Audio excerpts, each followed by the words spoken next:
Hello friends, आज मैं बात करूंगा कंज्यूमर सरप्लस के टॉपिक की। मैनेजरियल इकोनॉमिक्स और इकोनॉमिक्स का ये एक इम्पोर्टेंट पार्ट है। कंज्यूमर सरप्लस का कंसेप्ट हम काफ़ी बार इकोनॉमिक्स में डिस्कस करते हैं। सबसे पहले हम यहाँ पे बात करेंगे इसके डेफिनेशन की। देखिए, आपके दिमाग में बिल्कुल क्लियर हो जाना चाहिए कि कंज्यूमर सरप्लस का मीनिंग क्या है। कंज्यूमर सरप्लस का मीनिंग है यहाँ पे एक पर्सन क्या पे करना चाह रहा है एक कमोडिटी या आपकी सर्विस के लिए, और वो एक्चुअली में कितना पे करता है। मीन्स कंज्यूमर सरप्लस आपने कैसे निकाला, what a consumer is willing to pay and what he actually pays. Suppose हम यहाँ बात करें फॉर वर्ल्ड कप का अभी टाइम चला हुआ है जब मैं ये वीडियो रिकॉर्ड कर रहा हूँ।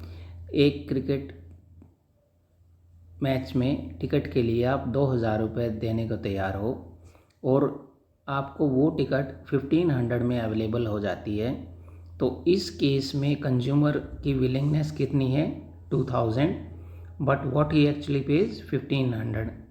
तो आपका ओवर एंड अबव जो ये 500 यहाँ पे बचा, इसको हम क्या बोलेंगे, consumer surplus. Means consumer surplus difference हुआ प्राइस में, one he is willing to pay and the price one he actually page.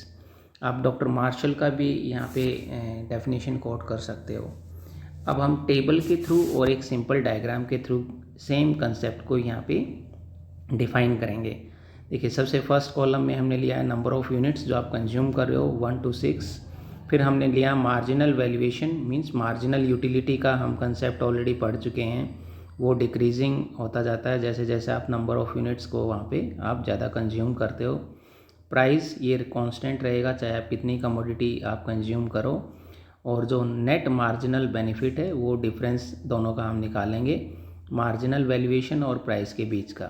First unit consume करके जो आपकी मार्जिनल यूटिलिटी है हमने एजम्पशन लिया है 20, प्राइस आप पे कर रहे हो 12, तो डिफरेंस आपका आया 8। ऐसे ही second, third, fourth, fifth, sixth unit तक हम जाएंगे। आपने टोटल कंज्यूमर सरप्लस निकालना है तो आप इन तीनों को चारों को ऐड करोगे। यहाँ पे कंज्यूमर सरप्लस कुछ नहीं है क्योंकि आप जितनी यूटिलिटी है आप उतना ही प्राइस पे कर रहे हो। क्रिकेट वाला जो हम एग्जांपल ले रहे हैं, सपोज कंज्यूमर 2,000 पे करने को वहाँ पे रेडी था और 2,000 ही उसको वो टिकट अवेलेबल होती है 2,000 में ही, तो उस केस में कंज्यूमर सरप्लस नहीं है। तो अब आपने यहाँ पे हमने डिफाइन किया मार्जिनल यूटिलिटी, ओ एक्स एक्सिस पे जो हम प्लॉट कर रहे हैं, और प्राइसेस। आप इस टेबल को विद द हेल्प ऑफ इस कर्व को with the help of table भी बना सकते हो। यहाँ पे आपने लेना है 1 2 3 4 5 6 number of units consume, right, 1 2 3 4 5 and 6। और यहाँ पे लेना है मार्जिनल वैल्यूएशन, मार्जिनल यूटिलिटी। तो आप डिफरेंस देखिए, चार चार का ले लीजिए, 4 8 12 16 20 24। तो फर्स्ट पॉइंट जो आपका निकला कितना निकला, फर्स्ट पॉइंट पे है 20, सेकंड पॉइंट पे है आपका 18, 16 से थोड़ा ऊपर, थर्ड पॉइंट पे है 16, फोर्थ पॉइंट पे है आपका 14, फिफ्थ पॉइंट पे है आपका 12, और ये वाली जो प्राइस लाइन है चाहे फर्स्ट है चाहे सेकंड है तो आपकी क्या रहेगी, 12 वाली रहेगी फिक्स। और ये जितना ऊपर का एरिया आपका आया ये हमने क्या किया, आपका कंज्यूमर सरप्लस मेंशन किया। इस डायग्राम में हमने इसको इस शेड में दिखाया हुआ है। और ये मार्जिनल यूटिलिटी लाइन आपको पता है ये आएगी, इन सभी पॉइंट्स को मिला दोगे तो ये आपकी मार्जिनल यूटिलिटी लाइन आ जाएगी। आई होप ये डायग्राम आपको अब क्लियर होगा इजी रहता है बिल्कुल यहाँ पे बनाना। नेक्स्ट हम कंज्यूमर सरप्लस में हम बात करेंगे एक प्राइस का, और आप इसमें डायग्राम बना सकते हो कि जो प्राइस में चेंजेस होने से, अब देखिए यहाँ पे प्राइस डिक्रीज़ हो जाए 12 की बजाय 10 हो जाए तो एक नेक्स्ट डायग्राम और बनाइएगा, तो आपका कंज्यूमर सरप्लस की लाइन यहाँ शिफ्ट हो जाएगी। मींस कंज्यूमर सरप्लस कंज्यूमर का बढ़ जाएगा और प्राइस के इंक्रीज़ होने पे कंज्यूमर सरप्लस का जो पोर्शन है वो क्या हो जाएगा, डिक्रीज़। अब इस डायग्राम को बनाने में काफ़ी स्टूडेंट मिस्टेक करते हैं। Consumer surplus and changes in price according to, हम मार्शल के जो कंसेप्ट लें यूटिलिटी एनालिसिस ऑफ मनी का, तो हम इसको डिस्कस करेंगे। इस डायग्राम को फाइनली हमने ये डायग्राम बनाना है। अब स्टेप बाय स्टेप आप ये कॉपी में ये डायग्राम बनाते हुए चलिएगा। मैं मोबाइल पे वीडियो रिकॉर्ड कर रहा हूँ तो थोड़ा सा लाइनों में डिफरेंस आ सकता है, तो आप एग्जैक्ट कॉपी में बनाने की कोशिश कीजिएगा। पहले हम ओ एक्स एक्सिस पे यहाँ प्लॉट करते हैं, आपका किस एक्सिस पे क्या लेना है, step by step, one line by one line हम यहाँ पे अब मेंशन करेंगे जो आपके डायग्राम में है। कमोडिटी एक्स, या आप इसको बोलते हो गुड एक्स, और यहाँ पे हम ले रहे हैं मनी। कमोडिटी वाई नहीं लेंगे, मनी लेंगे। तो आपको हमने इंडिफरेंस कर्व में बताया था कमोडिटी एक्स और मनी लेने पे आप यहाँ पे इंडिफरेंस कर्व है वो क्या आ सकता है आपका, एक एक्स को वो टच कर सकता है। ठीक है, अब हम यहाँ पे suppose consumer has O M amount of money. अब आप ये देखिए, अब आपने ये इंडिफरेंस कर्व 1 बनाया है और कंज्यूमर के पास अब हम क्या अज्यूम कर रहे हैं, ये O M amount of money है। अब कंज्यूमर स्पेंड करता है ऑन कमोडिटी एक्स को और रिमेनिंग अमाउंट दूसरी गुड्स पे एक्सपेंडिचर करता है। और एक हम इस इंडिफरेंस कर्व पे, ये इंडिफरेंस कर्व आपने क्या लिया है, जो हम नॉर्मली बनाते थे, ये बैंड है, यहाँ पे स्ट्रेट लाइन नहीं है। Say we are taking a R point, यहाँ पे हम चेक करना चाह रहे हैं on this indifference curve. Satisfaction level आपका O M amount of money, और इस आर पॉइंट पे अब आप यहाँ पे चेक करोगे, देखिए स्ट्रेट लाइन यहाँ पे आपकी आएगी। अब मैं फ्री हैंड यहाँ पे बनाने की कोशिश करता हूँ, और ये वाली लाइन अब हम यहाँ पे क्या एज्यूम कर रहे हैं, इस पर्टिकुलर ग्राफ को भी आपने नाम देना है। यहाँ पे इसको नाम दे दीजिए से यहाँ पे हम नाम दे रहे हैं इसको आर पॉइंट पे एस, और यहाँ पे आप नाम दे दीजिए ओ ए अमाउंट।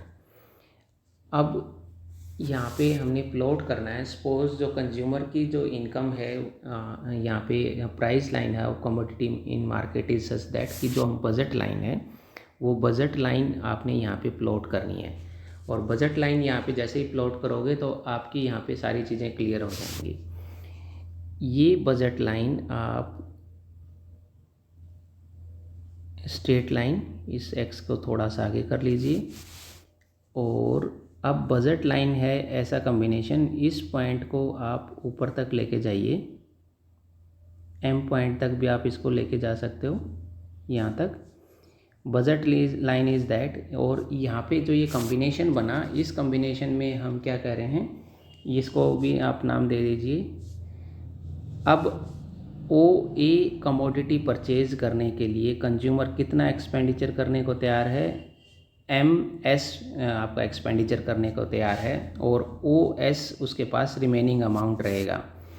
अब इस पॉइंट पे देखिए कि जो कंज्यूमर का इक्विलिब्रियम है, अब हम एज्यूम क्या कर रहे हैं, जो टेंजेंट होना चाहिए इन डिफरेंस कर्व के।